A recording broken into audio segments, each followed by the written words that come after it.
Olá, meus heróis, tudo bem com vocês? Eu tô aqui de volta, né? E hoje eu vou falar sobre o Esquadrão Suicida de James Gunn, que já está aí em todos os cinemas do Brasil, né? Também já tem nossa crítica lá no nosso site. Porém, o vídeo de hoje ele vai conter spoilers do filme, então se você ainda não assistiu, eu aconselho você a parar agora, porque o que eu vou falar vai entregar muito da trama, né? Até porque eu vou fazer algumas pequenas análises, vou comentar um pouco sobre o que eu achei de alguns personagens e também sobre o enredo. Para começar, eu tenho que dizer que essa nova versão desse grupo, né, de vilões é totalmente diferente da versão de 2016, que foi, em teoria, né, filmada por David Ayer, e que a gente sabe que envolveu vários problemas. A Warner fez vários cortes, né, a versão que saiu não foi a versão do diretor, não foi a versão que agradou os fãs, né, que até hoje tentam por insistência, uma insistência justa, diga-se de passagem, lançar essa versão do diretor, né, porque o próprio David já mencionou, né, que o corte dele seria muito diferente, que o estúdio meteu bastante o dedo, né?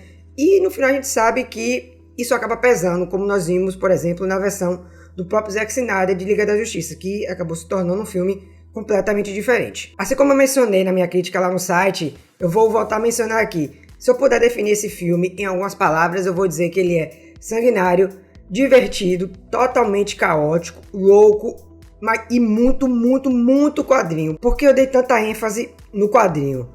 Durante todo o filme, né, nós temos passagens, né, em que lembram bastante vários cortes, né, por assim dizer, de vários quadrinhos, inclusive os próprios quadrinhos do Esquadrão, em que eu poderia definir como se fossem nomes de capítulos, por exemplo, porque James Gunn utiliza do cenário para poder falar, agora a gente vai focar nisso daqui. Por exemplo, na hora da missão da Harley, que ele coloca basicamente um letreiro gigante falando, agora nós vamos resgatar a Harley. Então isso ficou muito divertido, como eu mencionei também, né? Lembra bastante quadrinho e não, apesar de ser caricato de certa forma, é um caricato que funciona dentro da proposta do filme, que tá aí para ser um filme de ação, mas também um filme divertido. É um filme que tem muita cor, né? Apesar de alguns personagens, o uniforme deles ser um pouco mais escuros, como por exemplo o do próprio Sanguinário e da própria Caça-Ratos número 2. Eles são uniformes mais escuros, porém nós temos aí o uniforme do Pacificador, que é totalmente colorido, né? Um vermelho vibrante, tem uns tons de azul ali. O próprio capacete dele, que é literalmente cromado, né? Dá para você se ver refletido. Temos também o maravilhoso Bolinhas, né? Que tem, como o próprio nome já diz, várias bolas coloridas espalhadas pelo corpo, né? O poder dele envolve bolinhas, então dá para ver que Gunn conseguiu fazer essa mistura entre os dois lados, e é uma mistura que deu muito certo, é uma mistura que agrada visualmente o fã, né? Não é à toa que o filme tá aí na boca do povo, não só dos fãs da DC, né, como também de vários outros fandoms, das pessoas que não estão tão ligadas assim aos quadrinhos, né, e que o filme, ele vem crescendo, o que é particularmente, né, uma surpresa, porque inicialmente eu achei que ele não iria conseguir fazer isso, porque a gente sabe que, querendo ou não, né, os filmes da DC ainda tem um certo estigma. Sempre que sai um filme novo da DC, sempre tem alguém comentando, esse agora vai ser finalmente o melhor filme da DC. Finalmente a DC acertou. A questão é, a DC vem acertando desde Mulher Maravilha. Se a gente desconsiderar lá o Liga da Justiça de Joss Whedon, nós temos aí Mulher Maravilha, tivemos aí Aquaman, tivemos Shazam, que é muito bom, né? Aves de Rapina, apesar de não ter dado uma boa bilheteria, é um bom filme. Tivemos também o Liga da Justiça de Zack Snyder e Mulher Maravilha 1984. Então, são uma sucessões de filmes bons que muitas pessoas acabam não valorizando. E Esquadrão chega justamente para somar ainda mais nesse universo que está sendo criado, e também um universo que não necessita tanta ligação. Por quê? Muita gente se perguntou, mas aonde é que se passa esse novo Esquadrão Suicida?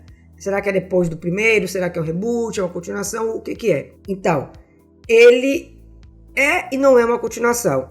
Ele traz alguns pontos ali interessantes do primeiro filme, ele não desconsidera o primeiro filme de David Ayer, porém ele é uma história centrada nele mesmo, ele não precisa fazer uma ligação com o primeiro.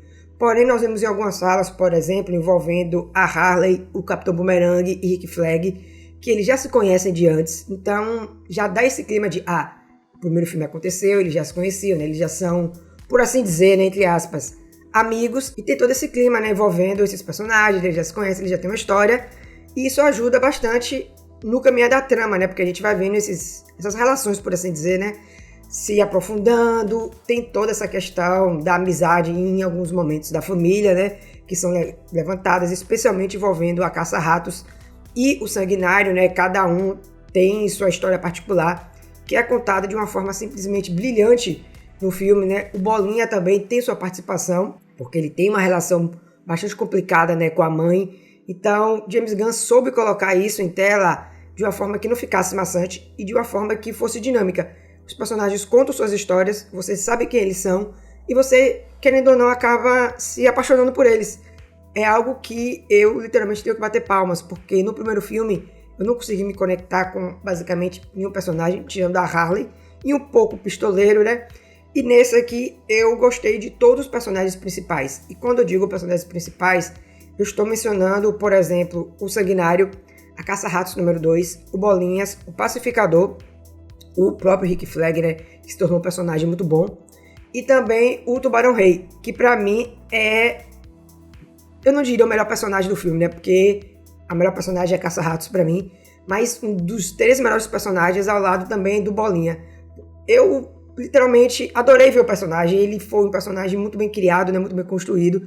Sylvester Stallone dublando o Tubarão Rei ficou algo muito engraçado, por mais que ele seja um vilão, e um vilão que é um tubarão gigante, mortal, ele é fofo, ele é divertido, né? O jeito como ele fala, o jeito como ele quer fazer amizade, faz com que ele seja muito mais acessível do que muitos vilões acabam se tornando nesse tipo de mídia. Aproveitando, né, que eu mencionei essa questão das relações, um ponto, na verdade, um dos vários pontos altos do filme, né, é o elenco. Todo o elenco, né, todo o elenco principal, ele tem uma química muito forte, porque, por exemplo, nós temos ali a cena do Pacificador e do Sanguinário, quando eles vão resgatar o Rick Flag. Se Idris Elba e John Cena não tivessem uma relação, né, uma química boa, aquela cena de disputa entre os dois personagens não teria ficado tão divertida e tão bem construída como ficou, porque dá pra ver que eles tiveram tempo para poder se conhecer, né, eles trocaram ali figurinhas nos bastidores, e isso é mostrado em tela. Você vê que eles estão tranquilos ali, cada um na presença do seu personagem, mas também no conjunto, né? Eles conseguem construir uma, como é que eu posso dizer? Uma atmosfera familiar, né? Novamente mencionando a palavra família. Uma atmosfera familiar que junta todos esses personagens, né? Traz mais essa carga dramática. Você vê ali que eles literalmente se tornaram um grupo, uma pequena família que vive discordando, né? Vive um querendo matar o outro, mas que serve para caminhar a história, serve para você se aproximar ainda mais desses personagens que são vilões e muitas vezes eles têm atitudes um tanto quanto questionáveis. Como eu já tinha mencionado, minha personagem favorita, né, é a Caça-Ratos número 2, a Chloe, e eu preciso falar sobre a Daniela Melchior, porque logo no começo, logo quando o filme foi anunciado, né, foi informado que um dos vilões seria o Caça-Ratos, né, que James Gunn ia transformar o personagem em uma mulher. Muito se deu burburinho, né, porque ele ia fazer isso, o personagem era muito conhecido. Porém, depois foi revelado que a Caça-Ratos número 2 era a filha do Caça-Ratos original, né, que no filme é interpretado por ninguém menos do que Taika Waititi. Ele aparece ali bem rapidamente quando a Chloe conta a sua história, né. E é interessante porque a Caça-Ratos número 2, ela foi criada para o filme, então ela é uma personagem original de James Gunn, e é muito provável que o que aconteceu com a Harley Quinn lá em Batman, a série animada, em que ela foi criada para animação e depois ela migrou para os quadrinhos, aconteça também com a Chloe. Ela foi criada para o cinema, então provavelmente, né, eu não diria nem dentro de 3 ou 4 meses, ela deve aparecer nos quadrinhos, né, ela deve ter um destaque, porque ela foi uma personagem muito boa no filme, uma personagem muito bem construída, né. A Daniela soube dar uma carga dramática para a Chloe, né. Na verdade, em certos pontos, é engraçado porque a gente meio que vê a própria Daniela interpretando a Caça-Ratos. No caso, a persona da Daniela é transportada para a persona da personagem que ela interpreta. A gente não consegue fazer essa distinção. E é interessante também, já que a Caça-Ratos, ela é uma menina, ela tá ali porque, como ela mencionou, né, ela apenas teve a infelicidade de chegar nos Estados Unidos e fazer um roubo utilizando ratos. E aí o governo americano achou que os ratos eram uma arma. Então, ela, de certa forma, ainda não é uma super vilã, né? Ela nunca matou ninguém, ela nunca fez nada tão grandioso como, por exemplo, o Sanguinário, que literalmente mandou o Superman para UTI por causa de uma bala de kryptonita. Então, nós temos aí essa diferença, né, de todo o grupo, ela é a mais nova, ela é a criança ali, né, ela ainda não fez nada de tão drástico. Isso serve também para a jornada dela, porque ela sempre está questionando algumas atitudes, especialmente envolvendo o pacificador, né? Logo quando o personagem do John Cena tenta matar a Chloe, ela questiona ele: por que você apenas não destrói o HD? Por que você precisa me matar? E aí ele meio que fica nesse dilema, né? Ele mata, não mata, porque a gente sabe que no começo ele mataria sem qualquer sombra de dúvidas, porém, à medida que a trama vai avançando, a gente vai vendo que ele vai meio que ganhando essa consciência de grupo, né? Ele vai começando a gostar do grupo. Não é à toa que, pra mim, a morte que eu mais senti foi a morte do Rick Flag, né? Eu acho uma morte pesada, por assim dizer, porque tem toda a questão dramática envolvendo ele e o pacificador, né? O pacificador fala que ele precisa daquele HD externo, que as informações ali não podem ser reveladas. E dá pra notar que ele fica meio que não querendo matar o Rick Flag, mas ele precisa porque é uma ordem da Amanda Waller, né? E nesse filme a gente vê que Viola Davis está simplesmente esplêndida. Ela entrega a Amanda Waller, que todos os fãs queriam ter visto, né?